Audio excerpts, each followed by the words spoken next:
The Critical Care PRN is dedicated to fostering the role of critical care pharmacists as essential members of the multidisciplinary patient care team. The Critical Care PRN's goal is to optimize drug therapy outcomes by promoting excellence and innovation in clinical pharmacy practice, research, and education. For more information, including how to become a member, go to critprn.accp.com. Again, that website is critprn.accp.com.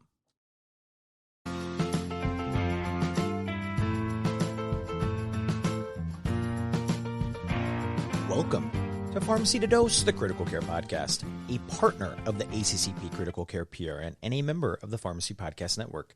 And I'm your host, Nick Peters. And wherever you are and however you are listening, thank you.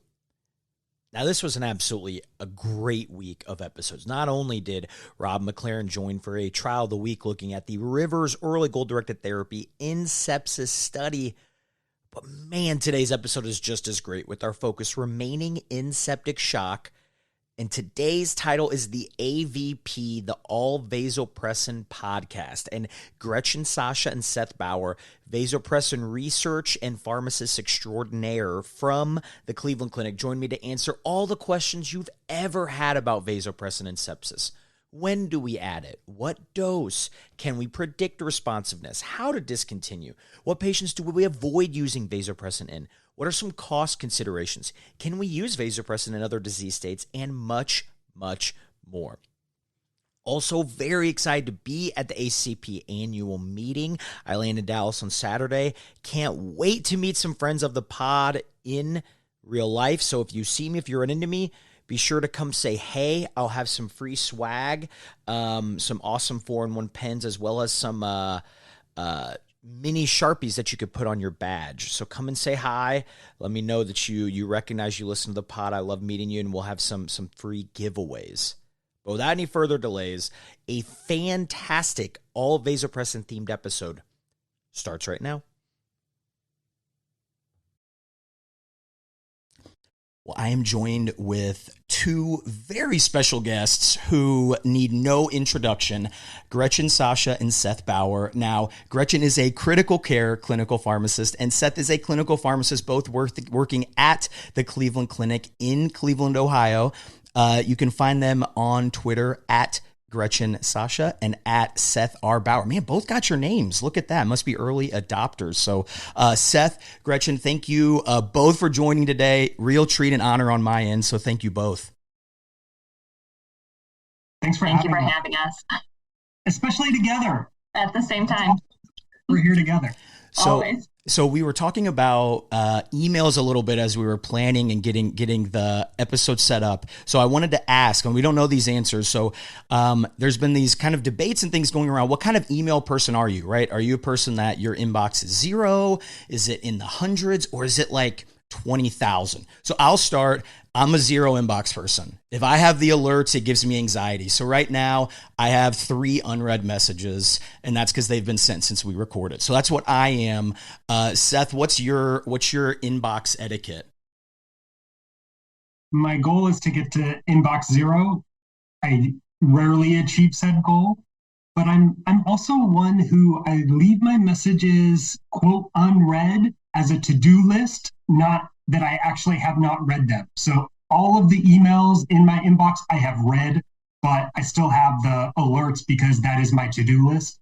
And to your point, that is what creates anxiety for me because those build up, right? Yeah. I'm looking right now and now I see 3 to-dos right after this discussion. I'm like, bothering. Yeah, exactly. Gretchen, what about you? I'm chuckling at Seth because one of his to-dos is from me that I just sent right before we started recording. It probably comes as no surprise to those who actually know me that I'm a 0 inboxer. Absolutely. The thought of Seth saying that his are unread makes me a little sweaty and very anxious. Although right now my inbox is at like 14 and that gives me anxiety. I leave my tasks in there, but they are cleaned up as possible. Although I will say in my credit, my personal email is like over 2,000. So I have very conflicting approaches from personal and work email. That was the biggest curveball of them all. is that you have an inbox in the thousands. Okay. It hurts. It hurts looking at my ass. It does. I wish the listeners could see. Totally use that. Gretchen looks like almost ashamed that she admitted that live, that she has these unread emails. Very much so.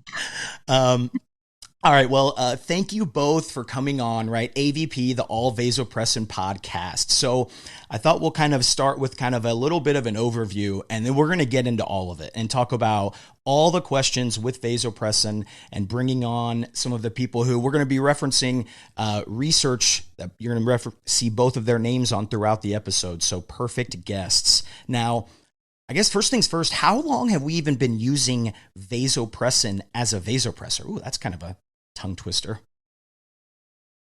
I guess I'll take this first because Gretchen will probably joke that I was around when vasopressin was invented or discovered because I'm that old. But vasopressin's been on the market here in the US for nearly 100 years. I think the date is 1928 or so that vasopressin was first approved and marketed in the US and was used initially as antidiuretic hormone or ADH. But it wasn't until the late 1990s where Donald Landry and others at Columbia found that patients with septic shock had lower plasma vasopressin concentrations compared to those with cardiogenic shock. And even in that initial study, they gave back vasopressin to patients and saw their blood pressure went up. And so the thought of, oh, maybe we should be thinking of a relative vasopressin deficiency and using endocrine replacement therapy took off in the late 90s and early 2000s. And since then, I would say the usage of vasopressin has just exploded and continued to increase over time. So we're pretty familiar, right, that vasopressin is a non-catecholamine, but I guess how is vasopressin's mechanism of action different than those classic catecholamine vasopressors that we're all familiar with? I think I would start by saying they're probably more similar than what we often give them credit to. Vasopressin, catecholamines, even angiotensin 2, all augment G-coupled receptors, and in the end, they shove calcium into the cells to cause vasoconstriction of vascular smooth muscle cells. Where they differ, though, is their pharmacology and what initial receptors they augment to get to that pathway. With vasopressin, we often think of the vasoactive effects as being through the V1 receptor, which cause vasoconstriction. I already mentioned the antidiuretic hormone properties. That's through the V2 receptor, which is on the renal collecting duct. And also there are V3 receptors, which are on the pituitary gland. And when those are augmented, they cause release of ACTH to increase cortisol. I think what's interesting about vasopressin in particular, though, is where these V1 receptors are located compared to catecholamines. With the catecholamine adrenergic alpha-1 receptor, it's essentially on all of the vasculature, arterial, venous side, essentially everywhere. But with the V1 receptor, there's relative sparing of the pulmonary arteries and the afferent renal arteriole.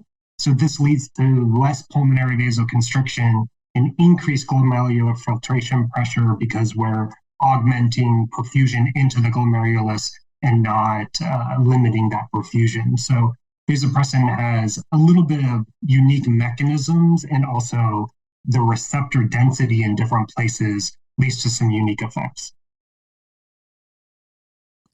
That's a unique perspective too, kind of pointing out that they're a little more similar than we probably give them credit for. That's one of the first times that I've really heard that mentioned. And when you actually explain it, it does make sense. Like, I think we think of similarity as that classic, medicinal chemistry, like the structure, and it does look very different structure wise, but obviously mechanistic similarly. So, the focus of this, right, that we're going to be talking about is vasopressin's use in septic shock.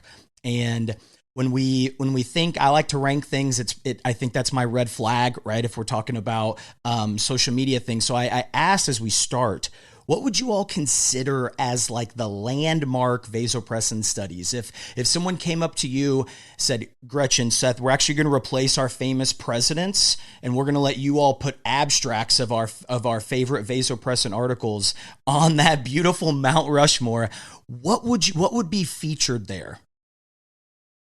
Oh my gosh, well, if I'm putting him on Mount Rushmore, I might then do some shameless plugs, but I'm not going to do that yet. So I think when we talk about the landmark trials, I think this is going to vary. I mean, Seth and my opinion is going to be really biased because all we do is eat, sleep, and breathe vasopressin studies, I feel like. But personally, if I'm advertising this to other pharmacists who are not as deep in the weeds as Seth and I are, I personally consider there being two landmark vasopressin trials. Again, just based on how I personally define what is quote unquote landmark. So that would be those that we're probably the most familiar with, which is the VAST study from 2008 and then the VANISH trial from 2016. These are the largest and most robust RCTs that are available with this agent in septic shock. You might also, or some might also consider the VANCS-2 trial as another landmark trial. I personally might not bunch it into that category just because it's a pretty niche sample population of patients that just have cancer.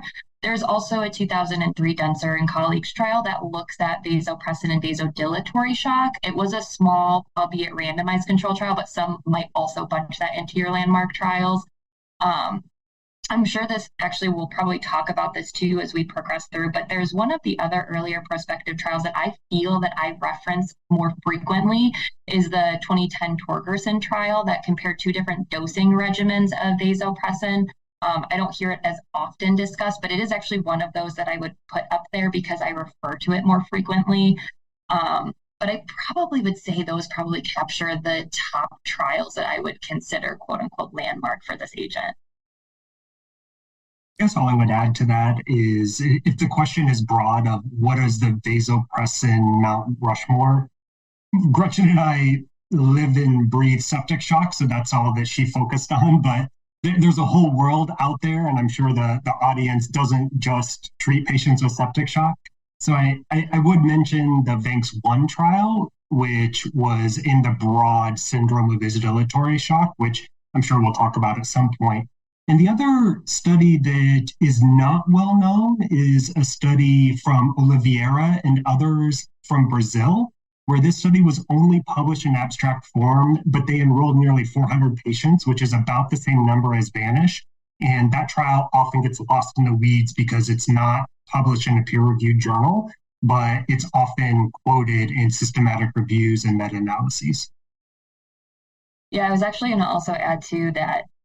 If we're talking, because they're relatively, we just talked about it, there's few studies, RCT studies associated with vasopressin that if I'm making a Mount Rushmore, I probably would add some of these meta-analyses that Seth just talked about up there because we don't have huge studies of this population, but some of our meta-analyses have provided some good insight into this agent.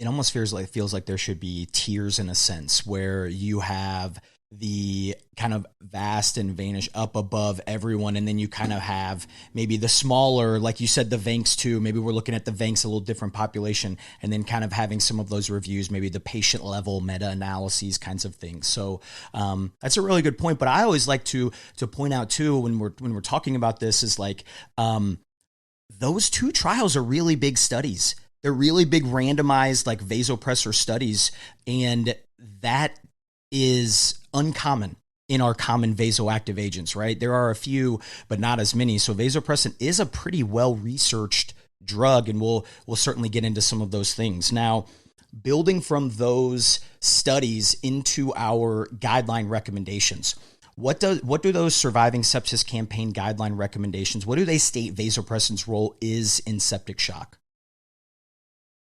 So I love looking back at all of the iterations, and actually vasopressin has been mentioned and discussed in each iteration of the surviving sepsis campaign guidelines, all the way back to the first one in 2004.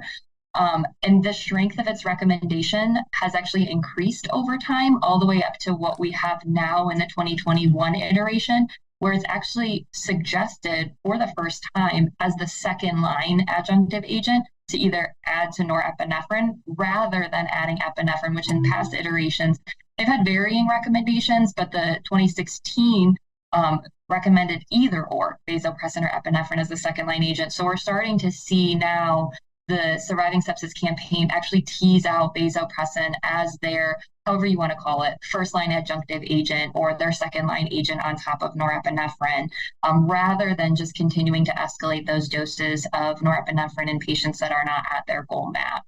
So it's really interesting to see the progression of it as we've gotten more data, gotten more information on our other pressors as well. It started to be teased out for the general septic shock population as the first-line adjunctive agent.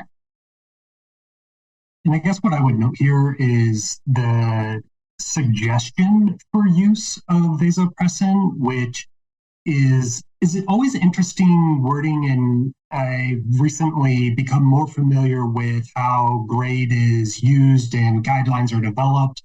But the idea here is that it's a weak recommendation, so it's a we suggest instead of a we recommend.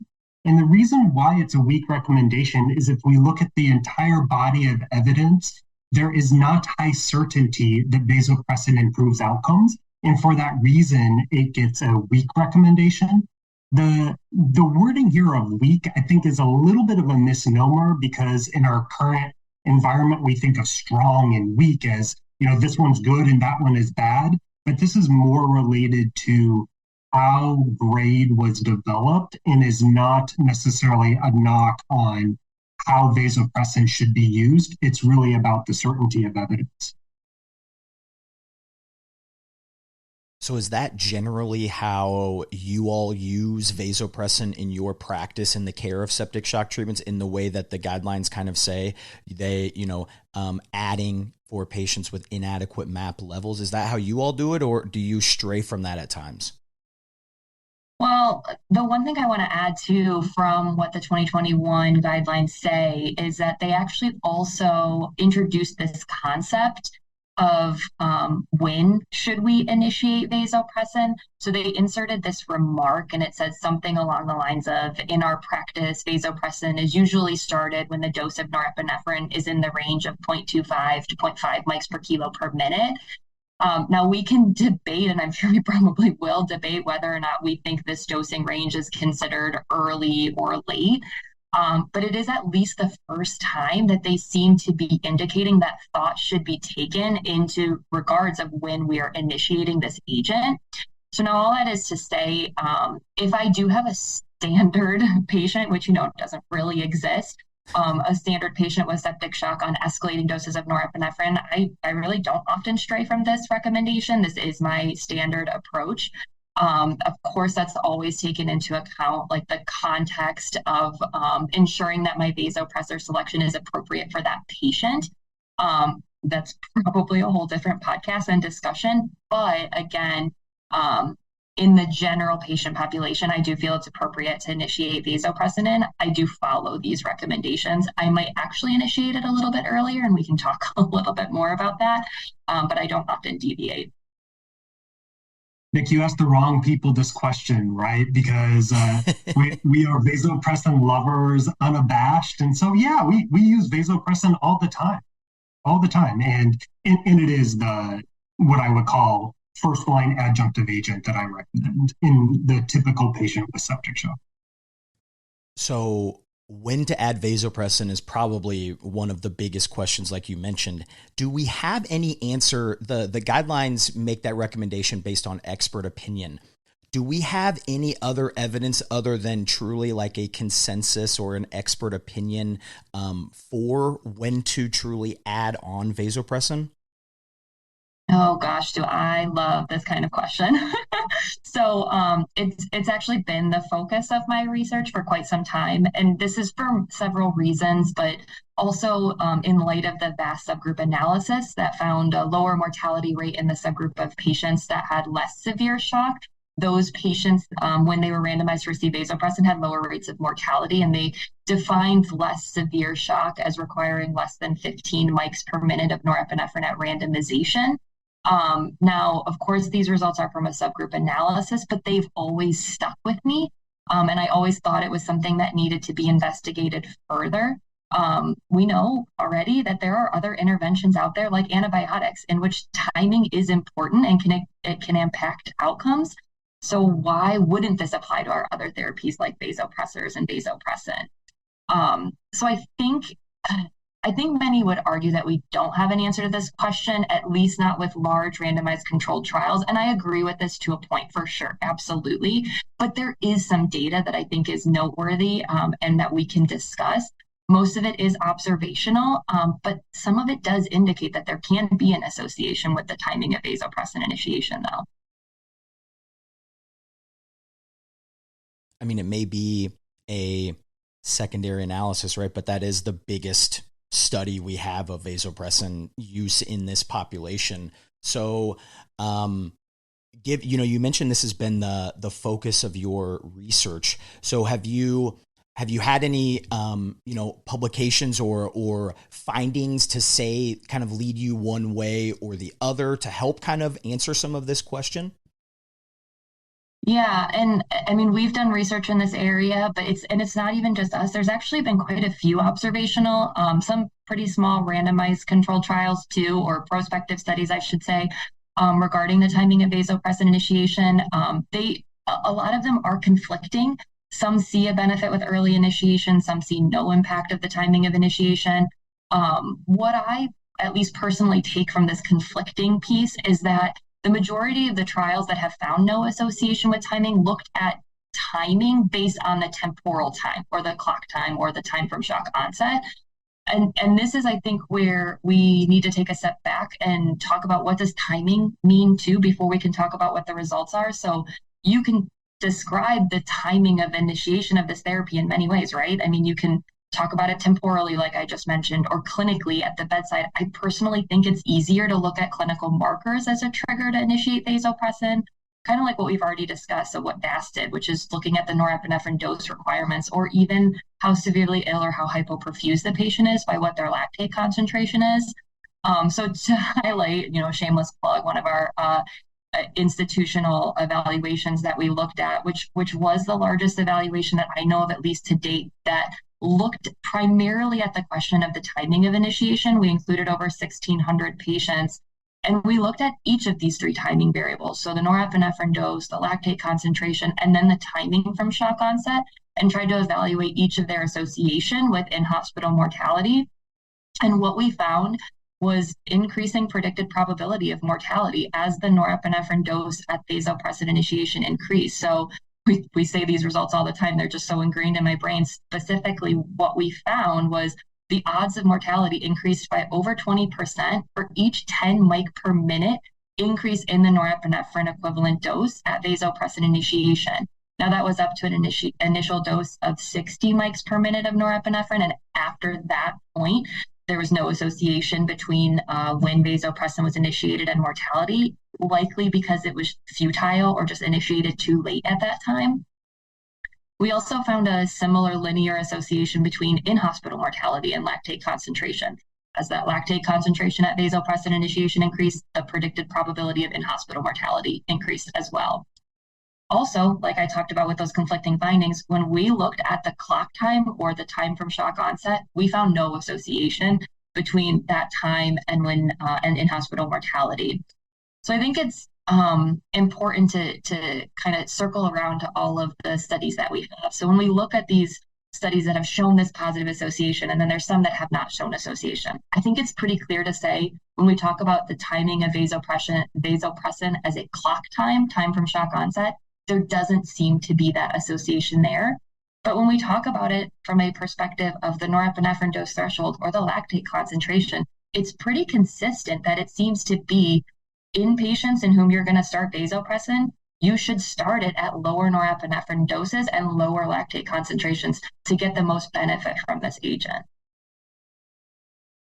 I'll pick up on one key piece that Gretchen said just to maybe counterbalance this or frame it in context for the audience relative to the other literature.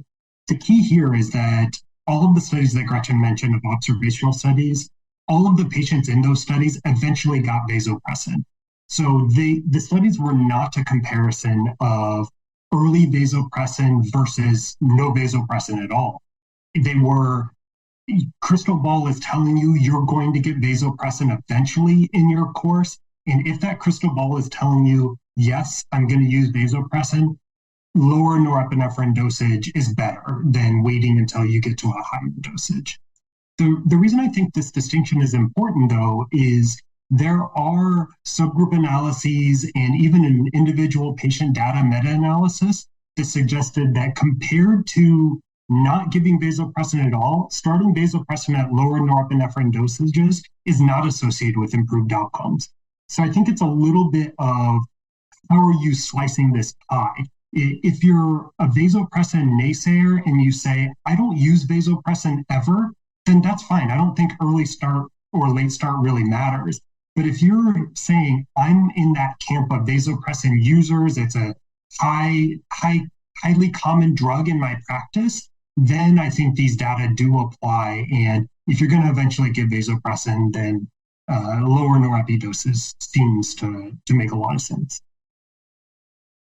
When I like that you pointed out, right, the guidelines have it in weight-based. So let's just quickly say in the range of 25 to 50 mics per minute, right? From what you're finding, someone could literally be starting it in the appropriate range, and that's a 25 mic difference, almost 50% change. And so, I think these are things to consider. And for the record, right, the listeners know I'm team early multimodal vasopressor. So I'm of the mindset, like once you get double digits, I'm asking for it.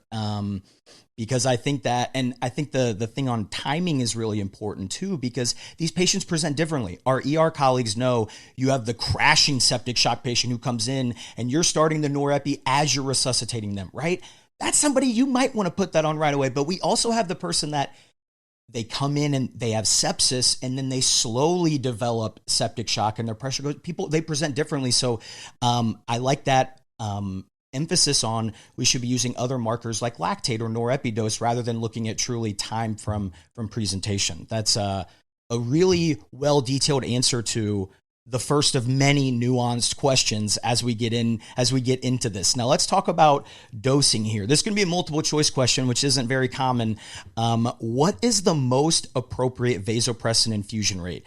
Is it 0.03 units per minute, 0.04 units per minute, or other? And then I guess the only other part of that would be, how do we define appropriate? What does most appropriate mean to you all think in this setting? Nick, you led Gretchen into a soapbox item of hers, and so I'm going to take this opportunity to step up onto one of my soapboxes and maybe be a little bit controversial here, because I think the answer to this question really depends on one's perspective. When I talked about the history of vasopressin, a lot of people think of vasopressin as endocrine replacement therapy, but another camp of people think of this as a vasopressor. So if you're thinking endocrine replacement therapy, how do we know the right dose to replace that deficiency? We found but Landry and colleagues all the way back in the 90s found that a dose as low as 0.01 units per minute can restore plasma levels to be similar to that of cardiogenic shock. And they literally said, well, we don't want it to be 30, we want it to be around 100. So instead of giving 0.01, let's give 0.04. And that's what they came up with as their dose to replace the deficiency. But if you're in the team vasopressor camp, then why not titrate vasopressin to your goal map like any other vasopressor? So what the most appropriate dose is really depends on what perspective you have. But I think that at least the prevalence data and point prevalence with cross-sectional studies suggest that the vast majority of people think about this as a fixed dosage infusion. So because of that, I'll infer that they think about it as endocrine replacement therapy. And maybe later on, we can talk about this titration and vasopressor dosages later on in the discussion. But in the end, I don't think there's a substantial difference if you pick 0.03 or 0.04 as your fixed dose. I'm only aware of one study that specifically tried to address this question, and this was from our group, where we looked at about 1,500 patients across our health system. And I had two major takeaways from that. One was that there's huge variability in how people dose vasopressin across our health system, whether it be the type of hospital or the type of ICU, where we found that our community hospitals were using 0.04 dosing, and our main campus academic hospital were using 0.03. And our medical ICUs were using 0.03, and our surgical ICUs were using 0.04. And I think that that difference comes from how do you fit yourself into this history of the evolution of vasopressin, and what did you learn at one point and what are you adapting to over time? So that was big take home one to me, and quite a shock, to be transparent, that I didn't realize that we were going to be that different. But the second would be that we didn't detect a difference between these two dosage regimens, meaning 0.03 or 0.04, in hemodynamic response or mortality. Now, I will couch that a little bit by saying that despite our best efforts with this statistical approach, there's likely residual confounding, again, because the patients that got those doses are so different. We tried to do fancy stats like IPTW and other things to make them look as similar as possible, but I think that really limits the interpretation. But one of the take-homes I'd have is, if there were substantial differences between those doses, then that probably should have come out in our analyses. So I don't think that the differences are huge. But what is different is cost, right? So if you put a patient on 0.04 regularly versus 0.03 regularly, for an individual patient, that's about 14 units more of vasopressin per day. And from a health system perspective, again, if you're team vasopressin, that difference is probably meaningful from a cost perspective, and I'm sure we'll talk about cost at some point. So I think that my perspective here is I kind of split the difference of endocrine replacement or vasopressor and say, all right, fine, I'll give in. We mostly think about this as endocrine replacement therapy, so start at 0.03 and see what happens. And if your patient does great, then you didn't need a higher dose. But if your patient didn't do great on 0.03, then we need to think about an alternative plan. And maybe that alternative plan means a higher vasopressin dosage. The thing I'll add to that too is Seth kind of mentioned your practice can come with your historical perspective of it. What's interesting too is if you were to actually, because I mean, who else other than maybe us has done this, but actually look back into all of the recommendations throughout the years and the iterations of the Surviving Sepsis Campaign guidelines, almost every one of those iterations gives a different dosing recommendation. They first recommended a dosing range of anywhere from 0.01 to 0.04. Then they said, no, do 0.03. Then they said, no, maybe 0.03 to 0.04. Now they're back to 0.03. So that can also, like Seth is saying, impact how you use it as to which guideline you look back on historically and think about and comes to mind. I will say my approach, though, is very similar to what Seth described as well. And I interpret those studies the same way. So I initiate at 0.03 in my patients. So, Seth, you mentioned something that I want to ask about, and we're going to definitely get into cost because I have some thoughts on it. I'm sure you all do too. Why do we not see this drug titrated in practice, despite trials having an actual vasopressin titration arm, right? The Vanish trial, they titrated it up to 0.06 units per minute. So why do you think most people think of it as endocrine replacement therapy versus a true quote unquote titratable vasopressor? I think that it probably does go back to that core of where people think about it as endocrine replacement. And so for that reason, they think, well, I just give this dose to replace my deficiency, and I know that that's what I need. The trials using vasopressin as a titratable dose mostly incorporated that design element. So we're talking about VAST and Vanish mostly here, because vasopressin was compared to titrated norepinephrine. So to maintain blinding, they had to titrate the study drug, which was vasopressin, versus the control drug, which is norepinephrine. And I will note that the dosages that they used are also partially what informs our practice. So VAST used doses up to 0.03 units per minute, but Vanish used doses up to 0.06 units per minute, which I think is often lost in the weeds of comparing these studies. But I think that the reason it isn't titrated is, yes, based on history, but then also based on logistics. So I think we're all living in this world of the Joint Commission driving how we write orders and how people do things. And it's really hard to have one of our nursing colleagues go from, titrate norepinephrine here, but then when your map is here and your norepidose is here, go to titrate the vasopressin. It started at 0.01, but then titrate vasopressin first versus norepi first. And it gets really convoluted. And to simplify that, I think a lot of people just default to the easy, and that would be fine. I'll just do this endocrine replacement thing. And like that old infomercial, set it, forget it, walk away. And that's how we think about vasopressin. I think that that's the easy thing to do, but I don't know that it's the right thing to do.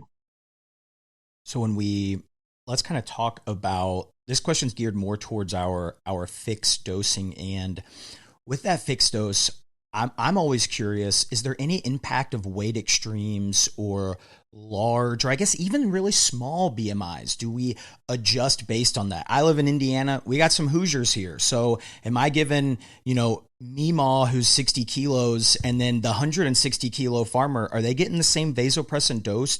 Has that ever really been looked at?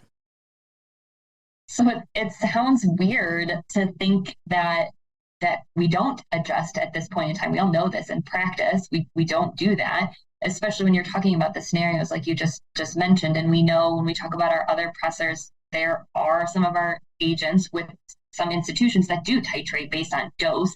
Our institution doesn't. We've talked about data that doesn't use weight-based dosing, but it always comes up in question. And I think it's such a great question. It's actually interesting because this was a question that we had early on as we started to dive more into our abilities to evaluate our internal patients who received vasopressin.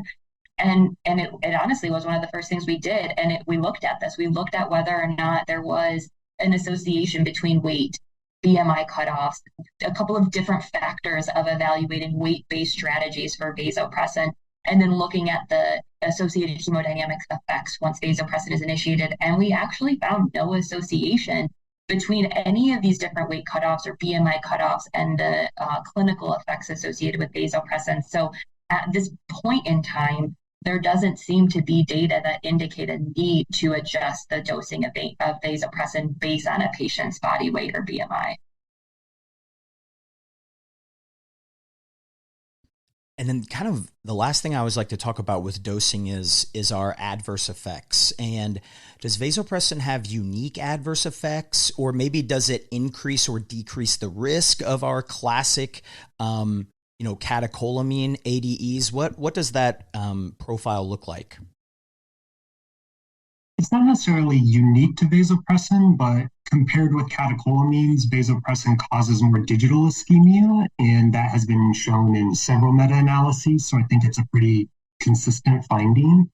The adverse effects we think of with catecholamines, often at the bedside we think about heart rate, and vasopressin actually is associated with decreased heart rate, whereas catecholamines, specifically norepinephrine, is associated with tachyarrhythmias. So vasopressin can spare that heart rate and has been associated with lower risk of AFib.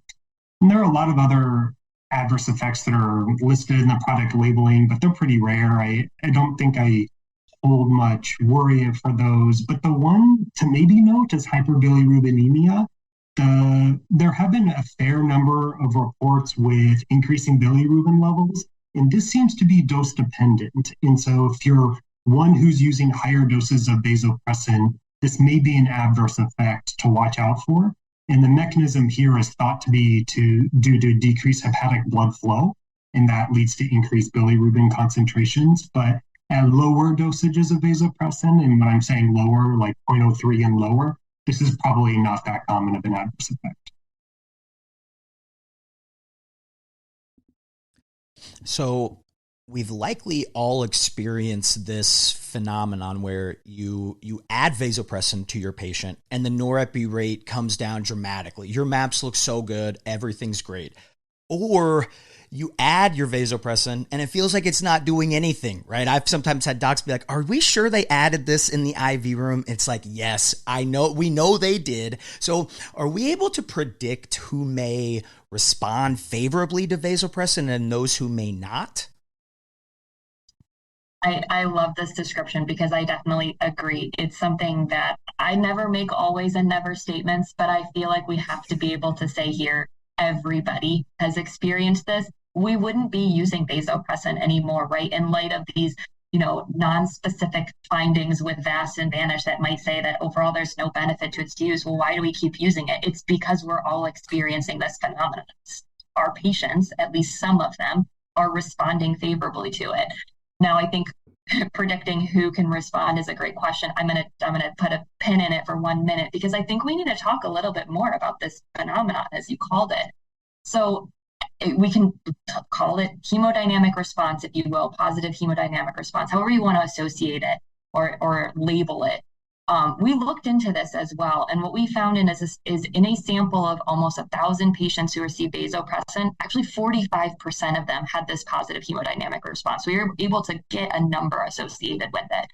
And the way we defined this positive hemodynamic response was achieving that goal mean arterial pressure of 65 and having a reduction in their background catecholamine dosage or norepinephrine utilization. And that was 6 hours after vasopressin initiation. So again, we're at the bedside. We start vasopressin. We see these things. Their echo map, their pressors come down. We think they've responded to vasopressin. What we actually found in this study, though, was having this response was independently associated with reduced ICU and 28-day mortality.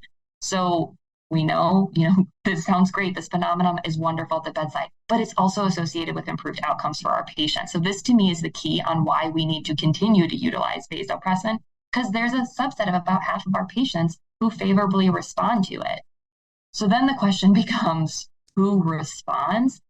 And so at this point, there actually has been a decent amount of subsequent evaluations that have started to look at various populations, characteristics, phenotypes, factors, whatever you would like to call them, and to determine who responds. So I will say the overall spoiler alert is the jury's still out on this. At least personally, that's what I would say. We still have much to learn, but we have a little bit of insight into this. So we know lower lactate concentrations have been associated with improved hemodynamic response. Once again, I'll say, hinting towards this earlier initiation. Yeah. There could be some role with genetics. I think that's an area that definitely still needs research. We talked earlier that weight doesn't play a role. One study implied that pH may impact responsiveness as well. So the lower the pH, the less likely the patient actually is to respond to vasopressin. But all of that to say is we need more data in this area. And at this point in time, we don't really have a clear-cut picture of how to predict who may respond to this drug. Prediction is something that is a challenge. I think it's part of our common language, but from a statistical perspective, prediction means something very different. And maybe I'll just leave that soapbox and not go there, because we could, again, extend this podcast even longer. But I will maybe be the counterbalance to Gretchen and say that there is a very nice study in pharmacotherapy from the Barnes group or WashU group, where they tried to predict vasopressin response with fancy things like machine learning, and they couldn't do it. And so that comes back to, can you actually figure out who at the bedside is going to respond? And I would say, I don't know that we can at this point. We have some clues of maybe these factors should weigh into our decision making, but I don't know that we can predict. And half of the people that we give this drug to having no blood pressure effect is a little concerning. So finding that right population is really what's driving a lot of our work and work from others of finding the right niche for this drug. Nick, if you're keeping track, I think we're up to like 3 other podcasts that we said we can go on soapboxes about things on. Wait, so I have to ask though, so we're talking about responders and non-responders, and I know this would probably still be in more of like the research side and maybe not at the bedside, but like, are vasopressin levels a thing? Is that going to be coming where we can get a level, and if it's low, we start it, and if it's normal, we don't? Well, vasopressin levels are very much a thing, but kind of like you're alluding to, they're really not readily available at probably the vast majority, if not all. Again, I'm not going to say an always statement or an all statement, but probably most institutions, at least outside of a research setting like you're alluding to. I think the discussion around vasopressin levels is a great one. So if we're talking about vasopressin, like Seth had been talking about too, as an endocrine replacement, it would make sense that maybe there's some play with the patient's baseline vasopressin concentrations. and maybe you would see a benefit in one population depending on what their baseline level is.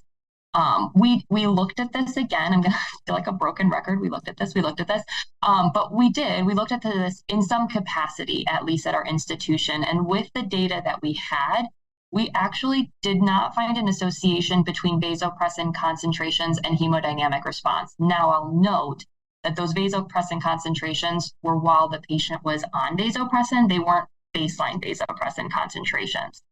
Additionally, it was a small study. The timing of initiation wasn't necessarily taken into account. So there is still a question remaining at this stage with what the patient's baseline vasopressin concentration is and what their associated response down the line would be. Funny, you started by asking, is vasopressin levels a thing? And I still remember the image in my head of Gretchen in the lab pipetting plasma as we were checking vasopressin levels for this study that she mentioned. And that's something that as soon as I heard that question, I was like, yeah, they're a thing. Gretchen, went to the bench and she was there pipetting. But I think that what I will say is we didn't check baseline vasopressin levels in these patients because at least at the timing of when we're thinking about checking a vasopressin level, they're almost consistently low. So this was done in VAST where the median time to enrollment in VAST was about 11 hours. And in those patients, the baseline vasopressin concentrations were less than 10 picograms per ml. And the confidence interval around that was tiny, meaning consistently we know that levels are going to be low. So I don't know that baseline levels will help us know who's going to do better with vasopressin or not in the average patient. So one of your hemodynamic colleagues, Patrick Wieruszewski, came on, and renin levels are the future, is what he's telling me. When he talks, I listen. And so is there any interaction between like renin and vasopressin at all? Is that something that's been researched? Yeah, I think that's a great question. Hi, Patrick. And so I think at this point in time, at least that I'm aware of, I don't believe there's any data that have evaluated any type of interaction or association between renin concentrations and vasopressin response particularly.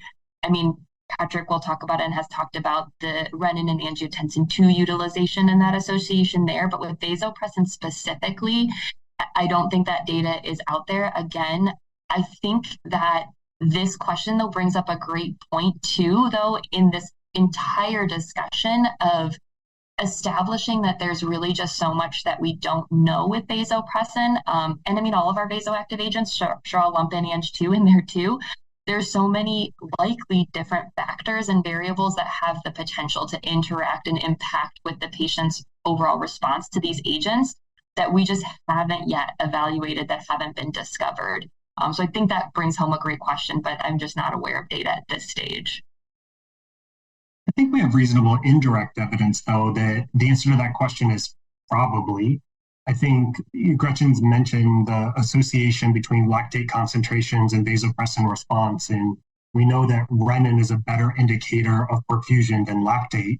And so I think probably there's some association, but I'm not aware of anybody that has tried to go looking for it. So there's a plug for research in the future for any of the listeners. I think we've plugged a bunch of different research questions. I know. Plug gods over here. That's right. 100%. Now, we talked about vasopressin's unique mechanism of action, and we've also talked about there are some patients that respond amazing, right? And so from your all's perspective, are there patient-specific, probably disease states is more what I'm getting at, or organ dysfunctions where you're going to make the push to give vasopressin even earlier than you normally would for your standard run of, as standard as they could be, your classic septic shock patient? Are there others that you're pushing to give it towards a little earlier? I'm not sure that we can recommend vasopressin any earlier than a norepi dose of like 10 to 15 mics per minute, but this question of special populations is intriguing. I think because of the mechanism with vasopressin and that our glomerular arterial effects, we think about patients with kidney dysfunction, and maybe vasopressin makes sense there. And there are data here, but I think the short answer is I wouldn't use this to drive my thinking. There was a subgroup analysis of VAST where those in the AKI risk category of rifle who were allocated to vasopressin had less frequent progression of their kidney disease and lower mortality. And that was really the impetus of Vanish. And Vanish sought to look at these kidney effects as one of their primary endpoints. In fact, there were two co-primary endpoints, and both of those kidney-related primary endpoints were neutral. They did not find that vasopressin benefited those renal outcomes or kidney outcomes. The one that is often quoted is renal replacement therapy incidence was lower with vasopressin, but I'll couch that a little bit and say that that was a secondary outcome. And there is a lot of clinician decision-making that goes into renal replacement therapy or kidney replacement therapy. And it's clouded a bit because vasopressin is known to lower serum creatinine levels and increase urine output, which are sometimes part of the decision-making of kidney replacement therapy. So you may have had some confounding there of why the vasopressin patients didn't have as frequent initiation of KRT. So maybe not the renal piece. I think that it's intriguing, but I don't think that the data are great to say use that to guide. But the one that has seemed to enter into common practice is your patient with pulmonary arterial hypertension and has septic shock complicating that chronic disease state. I mentioned earlier, vasopressin selectively spares the PA, so you're going to get less pulmonary vasoconstriction there. And folks have implemented this into their practice, but I think that it's an interesting question because animal models and ex vivo studies have conflicting results of whether vasopressin increases pulmonary pressures or not.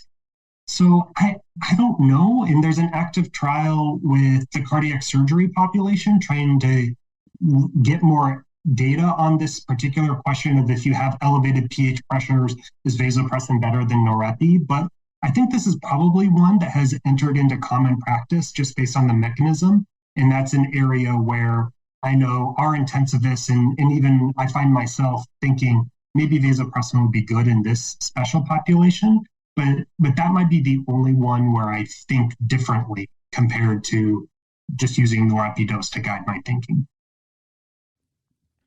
I asked that question because if someone has catecholamine-induced arrhythmias, I feel like I'll move towards trying to use vasopressin earlier. And then if you have the really sick variceal bleed patient, like in cirrhosis, where their pressure's low, you may need it. So those are two, and those are two areas that I will. And like you said, I wouldn't necessarily say I'm saying we need to start that up front, but I'm saying if it's indicated our pressure's still going low, I feel like I might make that argument a little sooner rather than later in those. But that's really good insight. What is I've heard people refer to the bedside ultrasound or the echo as the new stethoscope, right? When patients are in septic shock and especially refractory, we're adding things on. Bedside echoes are much more common. We're going to try to understand a patient's cardiac physiology. So are there echo findings that would influence whether you would or would not reach for vasopressin? I think that this is going to be a couched answer in the sense that I'm going to say it depends. And I think it depends on when was that echo done. If you're telling me this patient has an outpatient echo 3 months prior to their septic shock admission, I think that only holds a little bit of weight in my decision-making because we know that hemodynamics change from the shock itself, and hemodynamics even change from norepinephrine initiation on what the echo parameters end up looking like. So if you're talking about a quote baseline echo, maybe that will help. But if you're saying, oh, I have a patient here where they're in shock, I started norepi, and then I got a point-of-care ultrasound or POCUS or bedside echo, whatever we want to call it, and I see these things, then I think that can be very useful.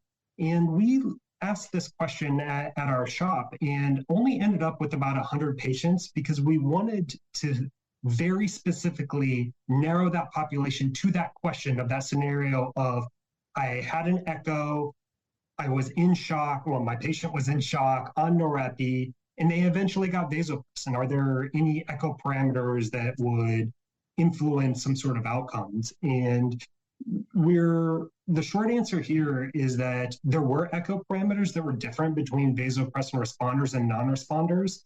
But I think I would reorient that a bit and say, if you're seeing LV systolic dysfunction in that patient scenario and you decide to initiate vasopressin, the response rate is substantially lower in those with LV systolic dysfunction who get vasopressin versus those without LV systolic dysfunction.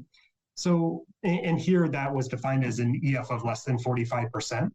So if you have one of our intensivist colleagues saying the LV looks down, that would be a bit of a scare point to me to say using vasopressin might not be the best idea.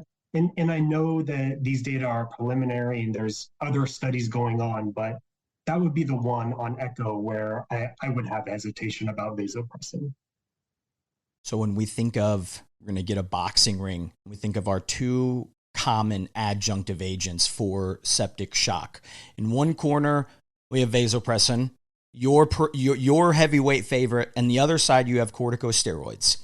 So let your biases flow, but just explain why. I want to know, do you think vasopressin or corticosteroids are more important? Is it first line? Maybe you think they should be added at the same time, which, spoiler, that's my take. That's generally what my practice, but I'd be curious what your thoughts are on, let me rephrase it, why vasopressin is more important than corticosteroids. I'm actually really interested to hear what Seth's take on this is as well. We clearly, I mean, we talk about vasopressin all the time, him and I, but we don't talk about steroids very much and where that would play. I will say that the correct answer, the short answer is we don't know. So there's really no robust data that directly compare, at least that I would call robust, that directly compare vasopressin to hydrocortisone or other corticosteroids for patients with septic shock that are going to assist us in deciding which should be initiated first or how to utilize these two agents in practice. I do think we often think of these approaches as different approaches rather than complementary. But I think that, like kind of like you alluded to, maybe we should be thinking of them complementary. I don't know. Are they sequential? Are they at the same time? I don't think we know. We do know maybe from at least one animal model that corticosteroids can increase the expression of V1A receptors, so that may impact the effects of vasopressin. So some might think that there is an interaction between these two agents in which they assist the other. So I'm a broken record here when I say we need more research into this question, specifically which order these agents should be administered in. Is there a true interaction between these agents? Or, should they be initiated at the same time? I will tell you at least my approach, which it should not be surprising, is starting vasopressin early and first. But I am also quick to initiate hydrocortisone. I will be transparent as well. So I'll either do both at the same time if I have a patient who, the smell check, I feel like they're decompensating very quickly and severely. If I have a patient who's just, escalating norepinephrine doses, they get up to 15, I'm going to pull out that vasopressin, but they're not really escalating at such a rapid increase, or that slope in the norepinephrine dose change is not super high, then maybe I might just do vasopressin first. But I would say when I think of one, I usually start to think of the other. There are a few observational studies that have tried to look at this question, one of which was, I think, this last issue of pharmacotherapy tried to address that question, and one of which is from our friend Brittany Bissell-Turpin, where they try to look at which one comes first, and they actually had contrasting findings where the most recent article suggested that steroids may be better, and Brittany's work suggested that vasopressin might be better. But I think in my opinion, it a little bit depends on what are we intending to achieve with starting this second line agent. If the goal here is increasing blood pressure, both of them can work. If the goal here is to improve patient-centered outcomes, then I would say you may be slicing this a little differently with corticosteroids. The steroids data are pretty consistent that if you start steroids, your blood pressure goes up. But where they're inconsistent is if you improve outcomes with corticosteroids. And the best data are using steroids in patients with really severe shock. And again, another podcast, we won't talk about that here. But maybe the vasopressin population is different than the corticosteroid population that gains benefit. And maybe we're thinking early vasopressin for outcomes benefits, but we're thinking not early steroids for outcomes benefits because of all this collateral damage. And we haven't talked about immunology yet, so I'll go there. But corticosteroids just wreak havoc on the immune system. And we always think about sepsis being this hyperinflammatory state, but we don't think about all the anti-inflammatory markers that are raised, like IL-10 and all of those. And all of that immune dysregulation leads to chronic critical illness. And there's pretty decent data showing that steroids can wreak havoc on that immune dysregulation.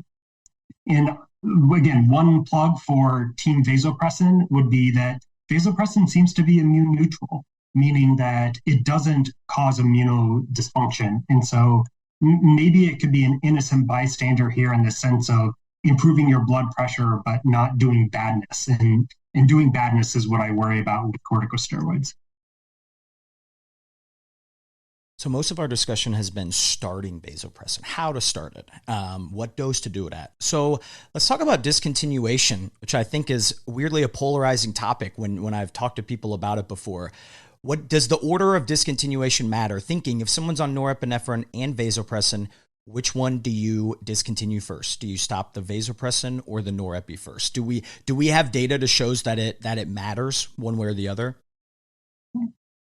I like the way you phrase this question because it is pretty nuanced, and there actually is a decent amount of data to discuss regarding this question. But I think if I'm going to first answer what I like, which was the does it matter, I think I'm going to say no. And I think that there are probably plenty of people who are going to disagree with me on that based on the data that is available, but I don't know that I think it matters. So I'll keep this answer brief, which, I could go on and on about with all of the data that is available to it. So there have been several trials that have evaluated this discontinuation order of vasopressin and norepinephrine. What they found was that when vasopressin is discontinued first, there is more clinically significant hypotension that occurs. I think that the data are pretty consistent in that. But what I think needs to be done is breaking down that definition of clinically significant hypotension, which was a composite outcome in all of the studies. And what they showed was that this was largely driven by just a need for an increase in the dose of norepinephrine that the patient was on. Now, if I take away one pressor, vasopressin, it's not surprising to me that you're going to need to increase your dose of norepinephrine to compensate for that loss. We can argue until we're blue in the face, and we're not going to, obviously, about what the equivalent dose of vasopressin to norepinephrine is, but I'll stand that we don't know what it is. So if you take away vasopressin, you're probably going to need to go up a little bit on your norepinephrine. So to me, the point that needs to be taken home from these studies is that there was no difference in clinical outcomes other than this clinically significant hypotension resulting because the norepinephrine dose needed to be increased.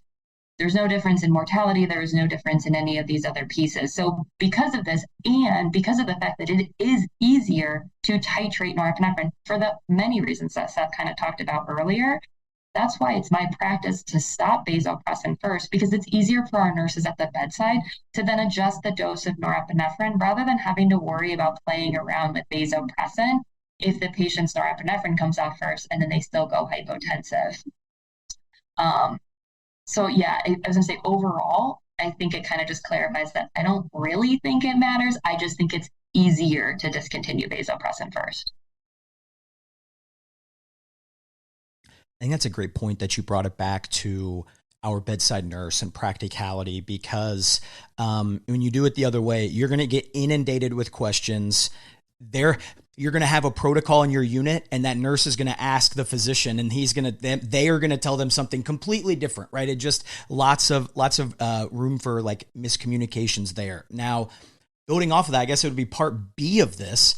How do we discontinue it? And does that matter? Do you just, and this is assuming we're doing kind of our standard fixed rate. Do you just shut it off? Do you do the down titration, like follow like the Vaster Vanish? What's your all's general practice? My practice is to just shut it off. I will say with the caveat of we didn't really go down the pathway of, how to escalate if we need to escalate our doses. But if I do have somebody who happens to be on higher doses of vasopressin, I don't think it's unreasonable to at least come down to our standard dose of 0.03. But in a patient who's on 0.03 units per minute, I will always just stop it. I won't come down from there further. This was another question that we had when we were looking into the discontinuation order a little bit further, and we evaluated and compared the strategy of just abruptly discontinuing versus down titrating and found no difference in clinical outcomes between these two approaches. So to save, it's for ease of titration for the nurses at the bedside to save on cost and vasopressin bags overall, it is my standard practice to just discontinue it. I will say sometimes I will, from a cost perspective, and because I'm a vasopressin lover, if a nurse just hung a new bag of vasopressin, I might just tell them, run that bag out rather than wasting what's already there and already strung. But for the most part, I'll just stop it. Gretchen mentioned this study of how to discontinue vasopressin, and it's an interesting question, but we already talked about statistical interaction before, so maybe I'll go back to that. There seemed to be some interaction between which drug you stop first and how you stop vasopressin affecting outcomes. And I won't go into all of the nuance of that analysis, but the short answer is, if you stop norepi first, meaning vaso is all that is left, then weaning vasopressin off was associated with, apparently, longer time to ICU discharge. But if vasopressin is the first one that you take off, then abruptly stopping the vasopressin was associated with longer length of stay. So I think it really depends on here what your approach to the cessation order is to maybe guide the pathway of stopping vasopressin. And again, this is hypothesis generating. This was not a slam dunk interaction or subgroup analysis, but it's at least an intriguing question of how one approaches that. And if we were to follow those data, it would be, if you're going to stop vasopressin first, then weaning it off may be the better approach. But I agree with Gretchen. I think from a practical standpoint, on and off is a lot easier, but the data suggests that titrating down might be better. So a lot of us remember 2014, 2015, the vasopressin rebranding and the large increase in cost.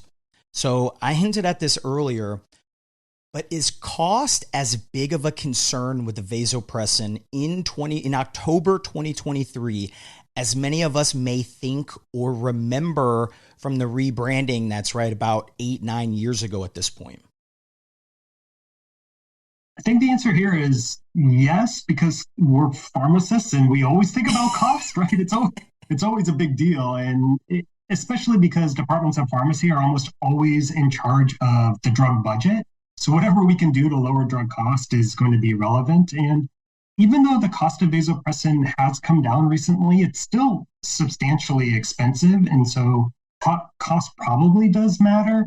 There is a cost effectiveness analysis that looked at adjunctive vasopressors in septic shock and compared norepi monotherapy to either adjunctive vasopressin or even angiotensin II. And compared to those others, vasopressin was very cost effective. In pharmacoeconomics, we often talk about this incremental cost effectiveness ratio, or ICER, which essentially boils down to is how much money will that drug save compared to have a quality adjusted life year. And for vasopressin, it was only $20,000. So the ICER here for vasopressin was less than that of the airbags in your car. So from a cost effectiveness perspective, vasopressin makes a whole lot of sense. The challenge here, though, is who reaps the benefit of vasopressin? And this is where we go back to practicalities, and that is the benefits of vasopressin are things like less AFib and less potentially kidney replacement therapy. Those benefits are realized by departments of critical care medicine, but all of the costs are realized by a department of pharmacy. So you have this siloed effect where that creates tension, where the clinical pharmacist is really right in the middle. Because I'm sure the listener is much like how I view myself, and that is, I have a foot in both of those two different departments, and I need to figure out how to appease both of them. And so this tension is real. And part of me wants to say, use more vasopressin, and the other part says, use less vasopressin. But that's where negotiation and conversations really matter. And leaders in each of those two different departments need to understand the other's perspective. And we have been extremely successful at Cleveland Clinic, where we have that discussion with our pharmacy leaders and say, this is why we're using so much vasopressin, and here's the benefit to the institution overall. And yes, we know that it's a lot for our drug budget, but in the end, it's the best thing for the hospital. And I think that that's probably the perspective I would take, and not just focus on the individual drug cost. Do either of you have any examples of like cost savings initiatives that either you all or other pharmacist colleagues have kind of implemented to help balance? Because it's a balancing act. Like you said, that's perfectly said. That's exactly right. We are, I feel like we are the middlemen between almost everybody. We're the middlemen between the doctors and nurses, right? Between the pharmacy department and the departments and things. So do you all have maybe some examples of ideas or initiatives to help counterbalance that? Well, the easy one that we already talked about is using an initial dose of 0.03 units per minute. So less drug per day could be a way to lower drug costs. And I think that some of the others that have been described in the literature are lowering the amount of vasopressin in each bag. So only having 20 units in each bag can help you not waste more drug. And I think stopping vasopressin first could also be a cost-saving initiative. And I think that partially guides what Gretchen said as part of her practice. I think another approach that we took at one point too, and this is if you're really splitting hairs when it comes to monitoring vasopressin use, was preventing nurses from being able to string a bag before a discussion with the provider on whether or not you're going to continue vasopressin after that bag runs out. So treat vasopressin on a bag by bag basis. Hey, I have an hour left. I have 2 hours left in my bag. Are we continuing, or do you want to discontinue at this point in time? And have it be a discussion before you, not to say waste a bag, but grab a bag, hang it, string it up, and then have to use it. Gosh, it'd be amazing if we could implement a system like that for lots of drugs, lots of infusions, to be honest with you. The meat of this AVP episode has, of course, been on septic shock, where we use it the most, where that's where you're all researching the most. But just broadly speaking, is there a role for vasopressin in our other states of shock, whether it's, distributive or vasoplegic, cardiogenic, some of those other shock states? Do we know if vasopressin has a role for treatment in those? Maybe I'll start with cardiogenic shock, only because you mentioned it. The cardiogenic shock scares me for using vasopressin based on the pharmacology and pharmacodynamics, where we know this drug increases LV afterload without having direct inotropic effects. So in that classic patient with cardiogenic shock that already has depressed LV function, I worry that starting vasopressin may actually be harmful. There was a recent case series of 100 patients in critical care that gave vasopressin to their patients with cardiogenic shock. And I was fully expecting those patients to crash and burn, so to speak. But they found similar blood pressure response as what we see in septic shock. About half the patients had an improvement in their MAP and lower neuropathy doses needed. And they hypothesized a bit and said, well, maybe there are some patients that have this cardiac reserve where they can overcome this increased afterload and they will have improved perfusion, and the improved perfusion from vasopressin improves other outcomes. I think that that's a reasonable thinking there, but I worry about the opposite. I worry about that patient that does not have the cardiac reserve. And when you start vasopressin in that patient, you may actually be tipping them over the edge. and maybe inducing more badness. And so I would be really hesitant with cardiogenic shock. Vasodilatory shock is, I think, a totally different discussion in that vasodilatory shock, say after cardiac surgery, in many ways shares a lot of similarities to septic shock. I will say that they are completely different entities in their hemodynamics and outcomes, but it makes a whole lot of sense to use vasopressin in vasodilatory shock. And this is often supported by the Banks trial, which we haven't talked about much here. But compared to norepi, vasopressin lowered the risk of this composite endpoint. And that composite endpoint was driven by acute renal failure, which was the STS definition, but not the definition that we commonly think of in sepsis. So I think that there is some rationale based on that study. But I will give an important caveat here is that the Banks study, I worry about external applicability, particularly to our practice. And these are not novel thoughts. Other people have talked about these things. But in this study, their patients had 30-day mortality of 15%, median ICU length of stay of 5 days. 80% of the people got AFib. Our cardiac surgeons would be having a fit if we had those numbers. So I don't know that study is directly applicable, but I think it makes a lot of sense to use vasopressin and vasodilatory shock. And so I think that it is commonly used, and I would support its use in that scenario, much like I would with vasopressin and septic shock. Yeah, the Banks and Banks 2, right? That's those are both done at a single center Brazilian hospital.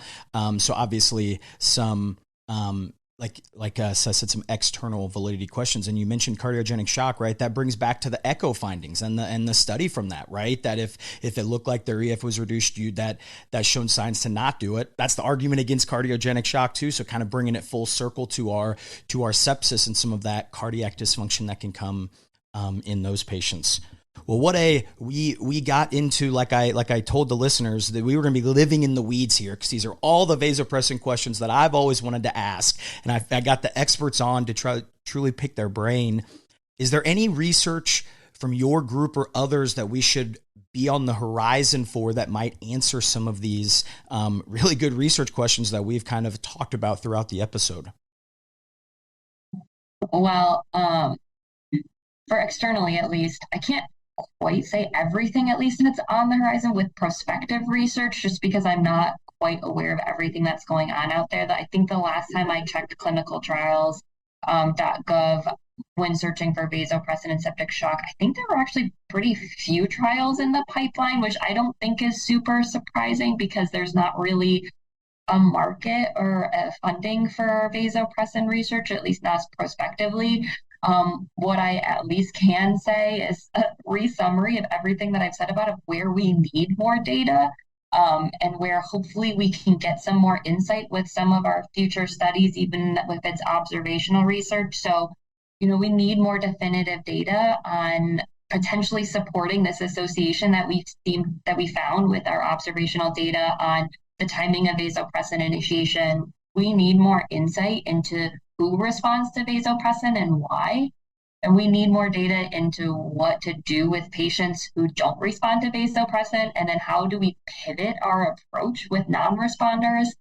At least these are just some of the initial things that I have been thinking about. Our group is, toying with some of these questions, but trying to figure out, what direction we go forward with this drug in the future. The one piece that I will just add to that is we talked about prediction, and I think that this is an area that's ripe for research into, can you predict who will respond to a particular drug? Can you predict who's going to need more therapy? Can you predict what their outcomes are? So I think prediction modeling is something that I personally have a passion about and an interest in, and that's where my research program is taking me right now. And so I think this idea of how do we best treat these patients, and can you even implement that at the bedside, are really great questions that deserve a lot more research beyond our group. The listeners to this podcast are quite diverse, and that diverse research input is really, really needed in this area. because we know that the Cleveland Clinic health system is not like every other place on the planet.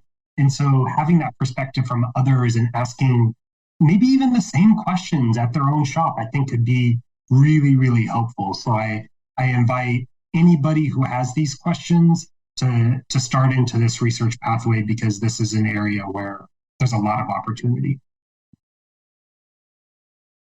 Okay, and this is your all's time to make your final. What are some big points you want to make sure that the listeners remember when we're talking about your all's favorite drug? Is vasopressin your favorite drug? I guess I should have asked that. I'm assuming yes, but is it your favorite drug? I also want you to answer that as well.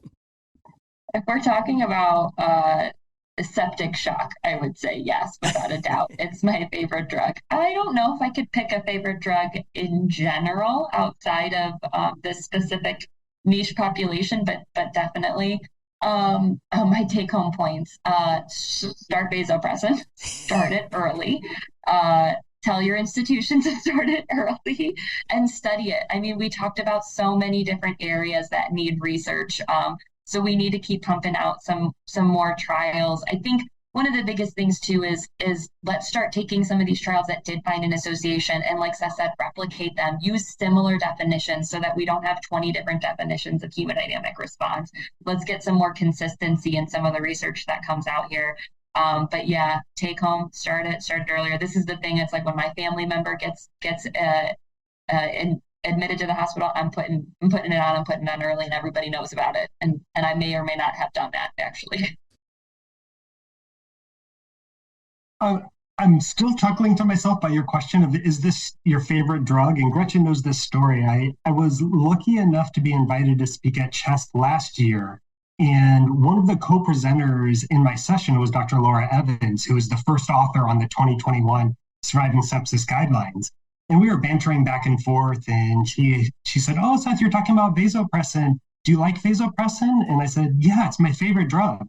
And the look on her face was horror, like sheer horror. And I said, "Don't you have a favorite drug?" And she's like, "No, I don't have a favorite drug." And I'm like, "Oh my goodness.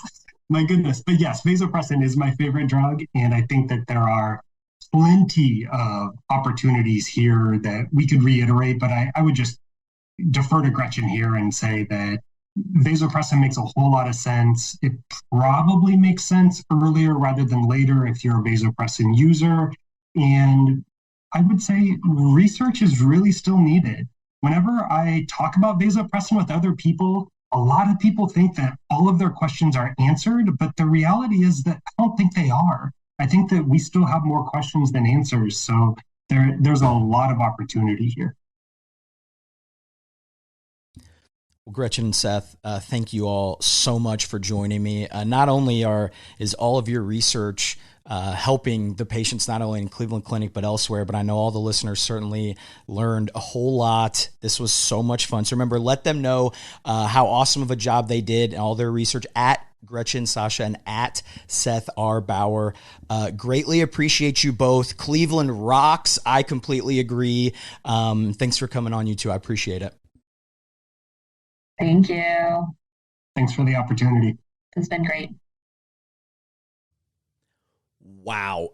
Can't thank Gretchen and Seth enough. What an awesome episode. Be sure to reach out and let them know what you thought at Seth R. Bauer, at Gretchen, Sacha, her name.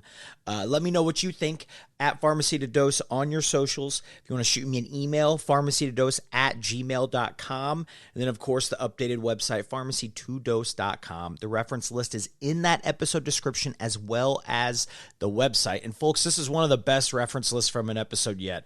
So many good articles, so many good references on this download. But I hope you all enjoyed this as much as I did. But until next time, I'm Nick Peters, and this is Pharmacy to Dose, the Critical Care Podcast.